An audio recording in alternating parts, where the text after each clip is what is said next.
Hey everybody, it's John from Hacking Music. In this video, I'm talking about how to build a platform under your music, specifically how to stage experiences and not concerts. Before we do though, I would love for you to smash the like button below. I'm releasing training videos pretty much every Friday that are very important for the next generation of great artists as they build, grow, and scale their careers. Let's go there.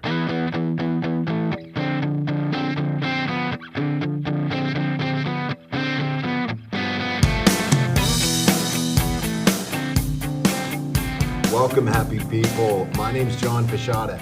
If we haven't met before, I'm one of the authors and trainers for Hacking Music, and we are in a series on building a platform under your music.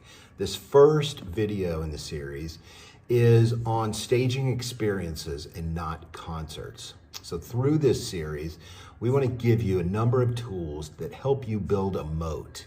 A moat, if you remember back in the Middle Ages, when there was something valuable, they would build a moat around it. There'd be water, there'd be walls, there'd be cannons, there'd be all different ways to protect the good stuff that was inside. So the moat really strengthened, fortified, protected, and extended everything that was inside. So that is very much what these disciplines are to artists.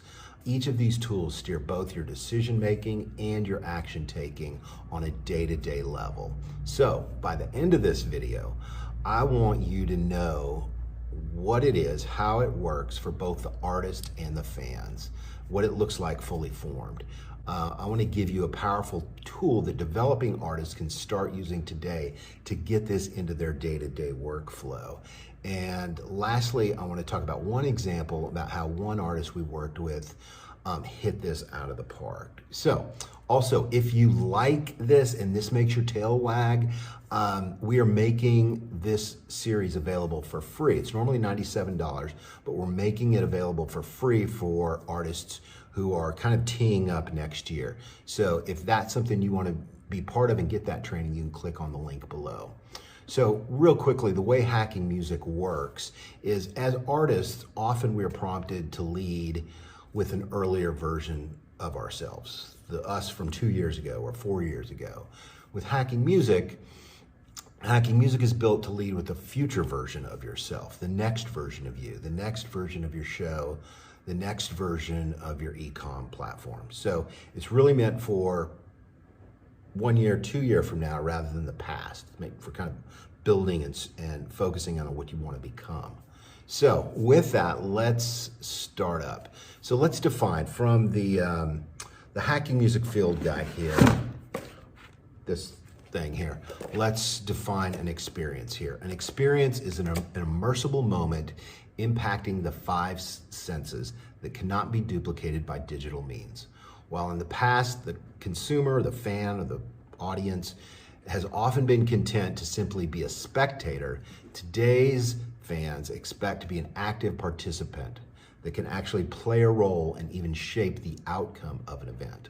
Simply stated, an experience moves from transactional to transformational. So that's from the Hacking Music field guide here. So this habit is one that every one of the greats, whether they're songwriters, bands, artists, filmmakers, they've all discovered and hold this thing front and center to everything that they do. And that is this, that the experiences they create are more powerful than their talent. Let me say that again, that the experiences they create are way more powerful than their talent. So you have filmmakers like Francis Ford Coppola, George Lucas, Spielberg, songwriters like Brett James, artists like Coheed and Cambria, Cirque du Soleil, whatever they are, and legacy artists like Jimmy Buffett and Journey. They all know this. It took them years to figure this out, but they hold it front and center to everything they do. And what's really killer now through the Hacking Music training, up-and-comers are discovering this early in their career rather than 30 or 40 years down the road after they've taken the bullets and been beat up by the industry. They're learning it early in their career to build it into their DNA in their career. So the first habit is this: stage experiences and not concerts. Let me say that again. Stage experiences and not concerts. So this is a very different discipline for artists wherever you fall on the spectrum. So we refer to the 3 gears of an artist's career: developing gear, deploying gear, and dominating gears. So developing artists are gonna kind of be hazy and squishy on this. Deploying artists are gonna have some form and some muscle around it. Dominating artists are gonna be bulletproof in how they stage their experiences. So no matter where you fall on those 3 gears, your clarity may vary on that. So as your career grows, so does your responsibility. So for you as an artist, you are 100% responsible for what we're talking about here today. You're the CEO of your business and your career. So next, I want to look at 2 Technicolor examples. These are artists and filmmakers who are really fully formed. You know their work, and it's a super clear way to understand this. So, Bon Jovi's guitarist Richie Sambora said this. He said, "We are not the show. The kids are the show. We are just the host of the show." Let me say it again. We're not the show. The kids in the audience are the show. We are just there to be the host of the show. So what he got exactly right is that as artists, and he voiced this really beautifully, he said they are there to organize. They're here to throw the party, to host it, to MC it, be the ambience director, even score the music to that party, but they are not the show. The participants, the butts in the seats, they are the show. So this is very much a fan-first approach. On paper, and the optics of it may look like the artist, it's all about the artists and they are the show. But strategically, those artists that know, the top 2% of all artists know that they are there to serve the audience and to throw the party for their audience. So next, I want to look at an example from the film world. If you've spent any time in the hacking music system, you know that we reference filmmakers often because everything they pull together, how they think, how they strategize, how they create, as artist entrepreneurs, we are more like filmmakers than we are the poets who sit on their stool in the old days and just sing happy songs. They are orchestrating a world. They're creating worlds, much like a filmmaker. So let's talk about Halloween. This is, I believe his name was Irwin Yablans. He's one of the producers for Halloween. And as the film was breaking, this is 1978, the original Halloween. As the film was breaking, he went into a viewing, and he said something very interesting here. He said that the people there weren't watching a movie, they were experiencing something. They weren't just watching a movie like any other movie, they were actually experiencing something deeper.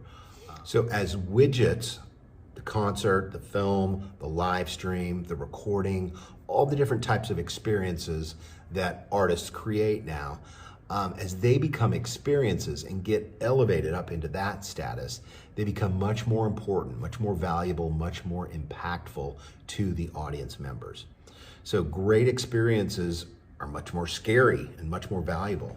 I want you to begin to think of yourself much more as a filmmaker than just that poet sitting on a stool singing songs for maybe people to like. And we go super deep on this in the full hacking music training, but today I want to talk about one tool specifically that developing artists can use today to get this into their DNA and their show and their experience. And that is this thing called a show map. A show map is a tool for mapping your moments across the experience, okay? And here's how it works. You and your team ask yourself, say, what are the 5 moments that you want your audience to go away talking about after the show, okay? So this is kind of like storyboarding a film. So maybe the first moment is Luke on Tatooine. Maybe the second moment is meeting Obi-Wan Kenobi. The third moment is the Millennium Falcon, Han Solo, and the Death Star explodes, okay? So those are kind of the moments within Star Wars. These are the anchor points that have to be there for that film to work. And for you as an artist and entrepreneur, you're creating something very similar. So you can think of this as very similar to storyboarding a film. Let's look at some examples of this. So there's the visual moments. This is about expanding the visual, where you think of Pink doing her trapeze routine over the audience. That's a way to expand the visual. Another example would be Garth Brooks smashing his Takamine guitars back in the day. Another example would be Edward Van Halen jumping in the air, or Tommy Lee's drum kit rotating around back in the Motley Crue days. Another example, Judas Priest, they used to bring a Harley Davidson out with them on the road, and Rob Halford rode out on it, and it was like, oh, everybody loved it. It was awesome, right? So those are some examples of it. It's easy to think of these as gimmicks, but that really misses the point completely, because these are really emotional markers. They're much more intentional, much more scripted, much more repeatable, and for fans, they're much more unforgettable. So after doing this dozens of times with artists, we've seen some patterns really emerge there. So when we talked about developing artists, deploying artists, and dominating artists, developing artists will often think of this as, okay, my first moment is song 1, and then maybe my second moment is song 3, and my third moment is song 5, you know. So it really kind of turns into your favorite songs, your best songs, right? And that really misses the point completely. But as you move up into dominating artists, maybe the Garth Brooks or the Taylor Swifts, or even possibly Coheed and Cambria, dominating artists would really map their moments like this, where they say, okay, that story I tell right here, that's my first boulder, right? And then this visual thing I do here, where we expand the visual, that's really my second boulder. And then I do this interactive, experiential thing with the audience here, that's my third boulder. And then, you know, so it's not only about the music. The music is happening throughout the whole concert, obviously, but those moments and those boulders are much more connected, much more serving the audience rather than serving the artist. Okay, so dominating artists, the way they do this will be much more impactful than developing artists. All right, so let's look at a recent artist we worked with who really hit this out of the park. So a number of years ago, we were with Toto at a VIP event in their concert. And so their VIP event had maybe 300 people at it, and they paid a lot of money for that, and they were able to have some touch points with Toto. And these lady and gentlemen they actually requested a song. They said, hey, would you please consider playing song XYZ? I think it was I'll Be Over You. And it was their song from back in the day. They met, they fell in love. It was kind of their song, right? And Toto said, sure, absolutely, we'll play. So they played at the sound check. And what happened next really is the perfect way to think about this. What happened is the couple proceeded to start dancing in their seats, wherever that was, third or fourth row. And everybody in that audience lit up. It was a very magical moment where Toto played the song, they were dancing, every phone in that audience went up, everybody recorded it, shared it out to all their socials. It was a visceral moment of how to stage an experience that put the fans first rather than the audience. And historically, what happens is that most artists take that big rock star photo with them and the audience behind them, and they're all sweaty, and it's, you know, it's they are the artist is the hero of that photo. But what Toto did is they made the fan the hero of the moment. And that was very important and very impactful for them. They made a lifelong fan that will talk about that moment 300 times over the next 20 years, whatever. So you want to begin to flip it and think about putting the audience first, the fans first, rather than you first. So you want to begin to flip it and put the fans first, the audience first, rather than the band first. Okay? So these are some of the habits, the disciplines that really are more powerful than talent. This was habit 1, staging experiences and not concerts. If you like these type of videos, you definitely want to subscribe below, because we're going to be rolling these out over the coming weeks, and we'll see you on the next video.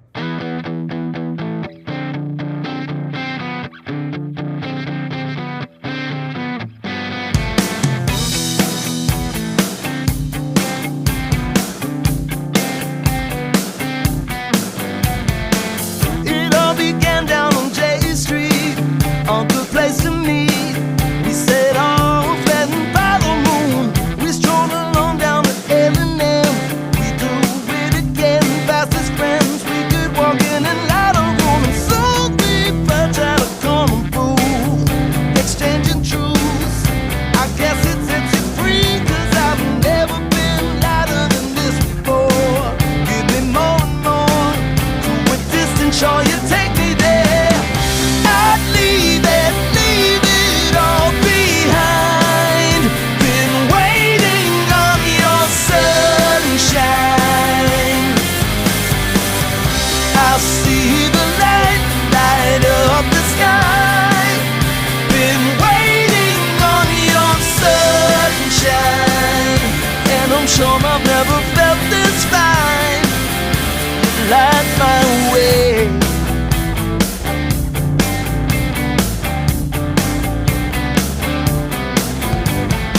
Shooters at midnight and skin to skin, the feeling's back again, that anything is possible. The past is gone and the future's here, my direction clear, a force that's unstoppable. And so we stop at a street light, and with all my mind I looked in your eyes and told you that I'd leave it all behind. Been waiting on your sunshine. I see the light light up the sky. Been waiting on your sunshine. I see the light shine in your eyes, your eyes. The past is gone and the future's here, my direction clear, getting near, never fear, never fear. I'd leave it all far